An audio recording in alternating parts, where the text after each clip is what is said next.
আসসালামু আলাইকুম। আশা করি সবাই ভালো আছেন। আল্লাহর রহমতে আমরাও ভালো আছি। আজকে একটা নদীর বড় পাঙ্গাস মাছের টুকরা নিয়ে আসলাম। এই টুকরাটা কেটে ব্লান করব। আজকে এটা দিয়ে পাঙ্গাস মাছের মালাই কোফতা রান্না করব। মাছটা কেটে তারপর আপনাদের সাথে ব্লান করে আপনাদের সাথে আবার আসতেছি, দেখাবো পুরো রেসিপিটা। এই যে মাছটা ব্লান করে নিলাম, সামান্য একটু আলু দিয়ে দিলাম, লবণ দিলাম,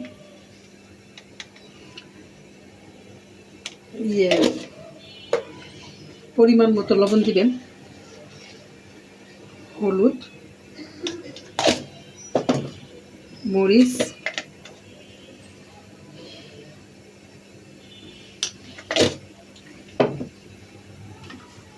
তারপরে জিরা।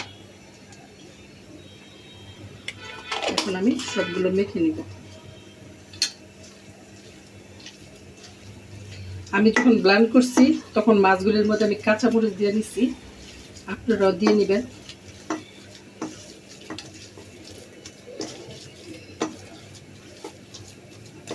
খুব সুন্দর করে মেখে নিতেছি।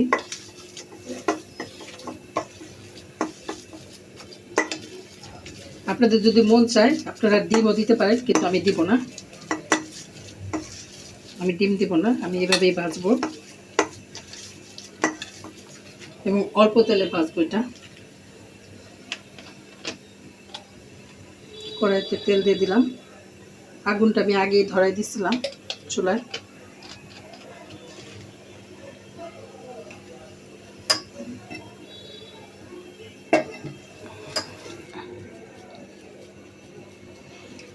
চেষ্টা করতেছি মাছের শেপ দেওয়ার জন্য, জানি না কতটুকু হবে। দিয়ে এটা আবার মাঝখানে একটু ফাঁকা করে দিব, হাতে লাগে।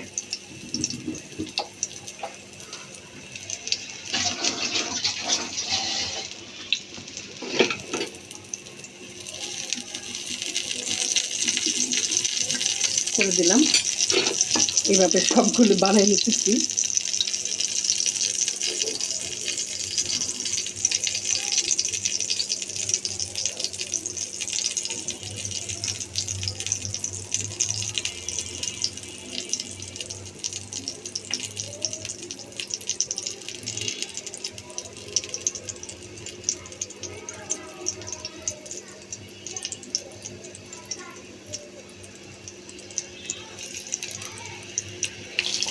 মাছটা উল্টাই দিব, সাবধানে উল্টাইতে হবে। যে এক পিঠ হচ্ছে, আস্তে আস্তে করে উল্টাই দিতেছি।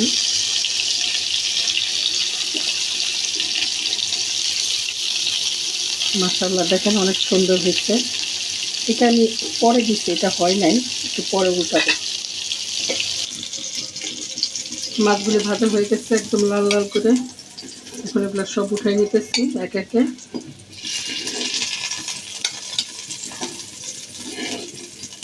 তবে আমি বাকিগুলো ভেজে নিই। এই যে আমার মাছগুলি সব ভাজা হয়ে গেছে। এখন এগুলা রান্না করব। কড়াইতে তেল দিয়ে দেব। এখন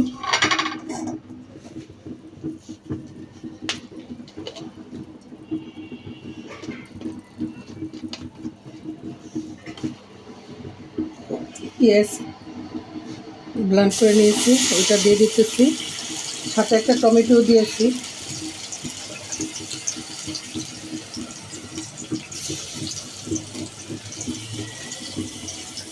এখন ভালো করে পেঁয়াজটা ভেজে নিব, যেন গন্ধ না থাকে, কাঁচা কাঁচা গন্ধটা যেন চলে যায়।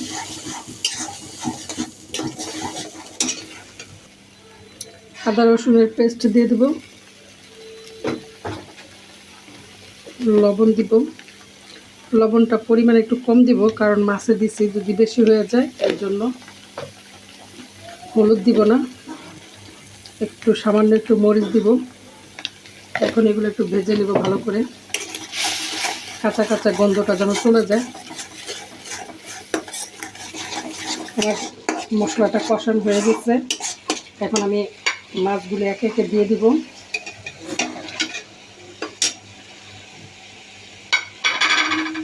উপর দিয়ে টক দিয়ে দিব।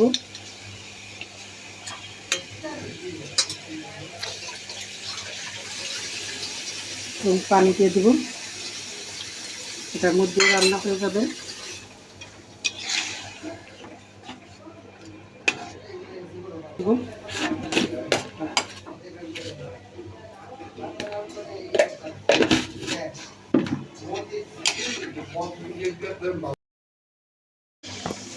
কাঁচামরিচ দিয়ে দিলাম, আর উপর দিয়ে একটু জিরা দিব। আজকে ধনিয়া পাতা নাই, এই জন্য জিরা দিয়ে দিব।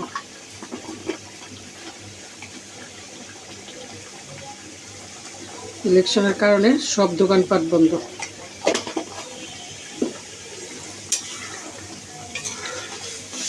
আর একটু রান্না করব, তারপরে আমার পাঙ্গাস মাছের মালাই কোফতা রেডি হয়ে যাবে।